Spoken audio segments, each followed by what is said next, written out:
এর আগের ক্লাসে সূক্ষ্মকোণী ত্রিভুজের জন্য ত্রিভুজের সাইন সূত্রটা প্রমাণ করে দেখিয়েছি। আজকে সেম প্রমাণটাই স্থূলকোণী ত্রিভুজের জন্য প্রমাণ করে দেখাবো। তার জন্য আগে একটা স্থূলকোণী ত্রিভুজ অঙ্কন করি।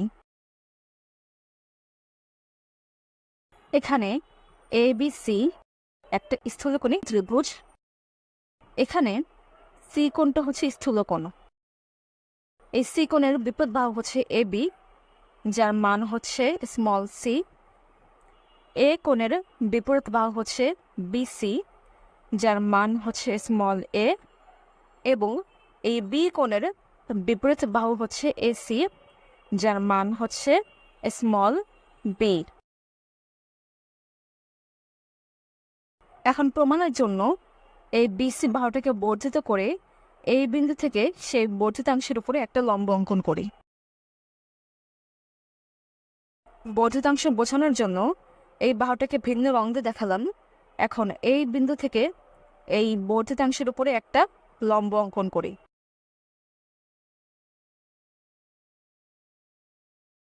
এই পয়েন্টের নাম ডি দেই। এখন ADB এই ত্রিভুজের মধ্যে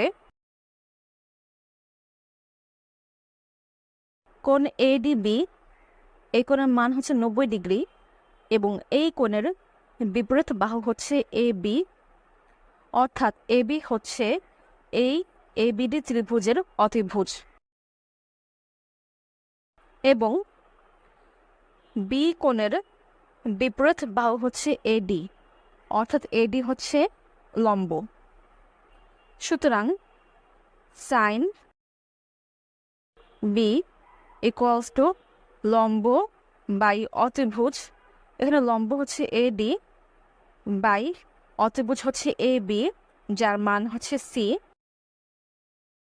সুতরাং AD equal C into sine B.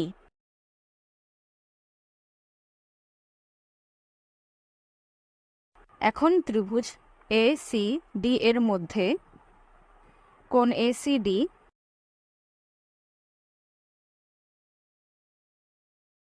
কোণ ACD, এই কোণকে লিখতে পারি 180 degree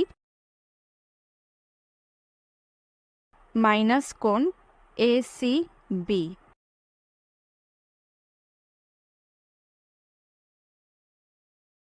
equals to 180 degree minus কোণ ACB, এটা হচ্ছে মূল ত্রিভুজের কোণ সি, অর্থাৎ কোণ ACB এর জায়গায় লিখতে পারি কোণ সি। এখন উপপক্ষে সাইন নেই, তাহলে পাবো সাইন কোণ ACD equals to sine 180 degree minus কোণ সি। যেহেতু sine 180 degree minus theta equals to sine theta, সুতরাং সাইন 180 ডিগ্রি মাইনাস কোণ C equals to sine C.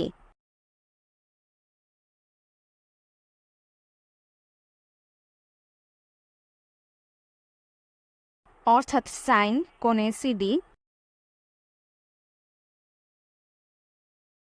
Equals two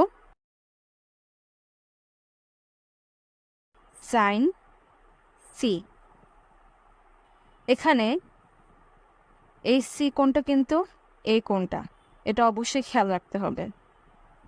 এখন ত্রিভুজ ACD এর মধ্যে কোণ ADC, এই কোণের মান হচ্ছে 90 ডিগ্রি, এবং এই কোণের বিপরীত বাহু হচ্ছে AC, অর্থাৎ ACD এই ত্রিভুজের জন্য AC বাহুটা হচ্ছে অতিভুজ, এবং কোণ ACD এই কোণের বিপরীত বাহু হচ্ছে AD, অর্থাৎ AD হচ্ছে লম্ব। সুতরাং সাইন কোণ ACD ইকুয়ালস টু লম্ব বাই অতিভুজ, এখানে লম্ব হচ্ছে AD বাই অতিভুজ হচ্ছে এসি, যার মান হচ্ছে বি। আবার সাইন এসিডি ইকুয়ালস টু হচ্ছে সাইন সি, সুতরাং লিখতে পারি sine C equals to AD by B. সুতরাং AD equals to B into sine C. এখন যদি এই দুই ক্ষেত্রে এডি এর মানকে কম্পেয়ার করি তাহলে পাবো C into sine B equals to B into sine C. এরা দুইজনই এডি এর সমান। সুতরাং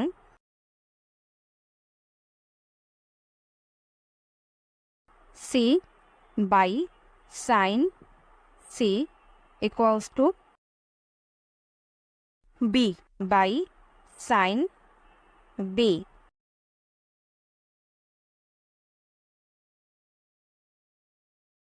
এখন এগুলোকে মুছে ফেলি, এগুলো আপাতত এখন আর কাজে লাগছে না।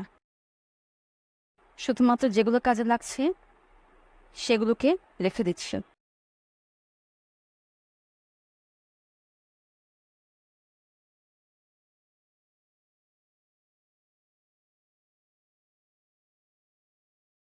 এখন ত্রিভুজ এ বি সি এর মধ্যে সি বিন্দু থেকে এই এ বি বাহুর উপরে একটা লম্ব অঙ্কন করি।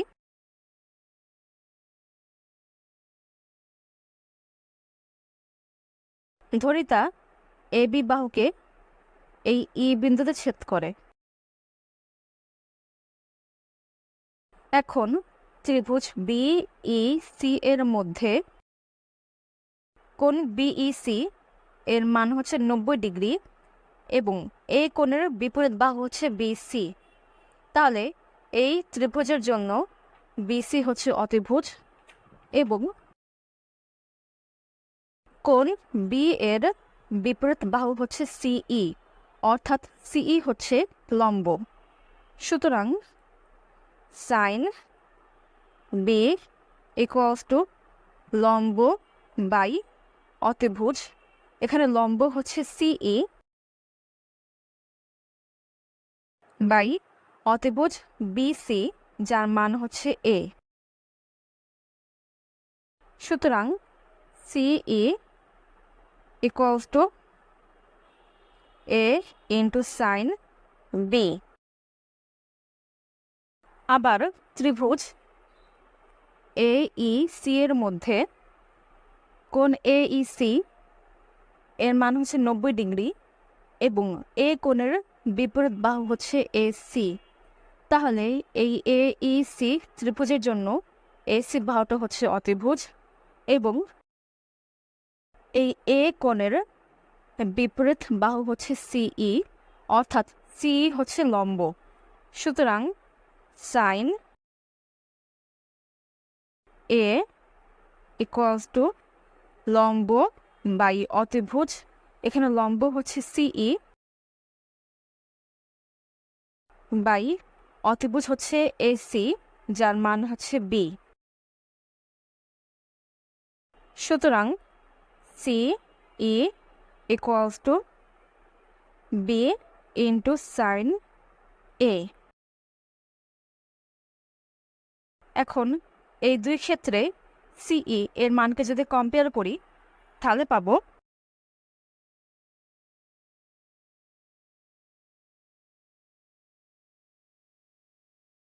এ into sine B equals to B into sine A. যেহেতু এই দুইজনই সিই এর সমান, সুতরাং A by sine A equals to B by sine B. এখন এই সমীকরণ থেকে দেখা যাচ্ছে A by sine A equals to হচ্ছে বি বাই সাইন বি এর সমান। আবার এই সমীকরণ থেকে দেখা যাচ্ছে বি বাই সাইন বি হচ্ছে সি বাই সাইন সি এর সমান। তাহলে B by sine B equals to C by sine C লিখতে পারি। সুতরাং স্থূলকোণী ত্রিভুজের জন্য ত্রিভুজের সাইন সূত্র A by sine A equals to B by sine B equals to C by sine C প্রমাণ করে ফেললাম। পরবর্তী ক্লাসে আমরা সেম প্রমাণটাই সমকোণী ত্রিভুজের জন্য প্রমাণ করে দেখাবো।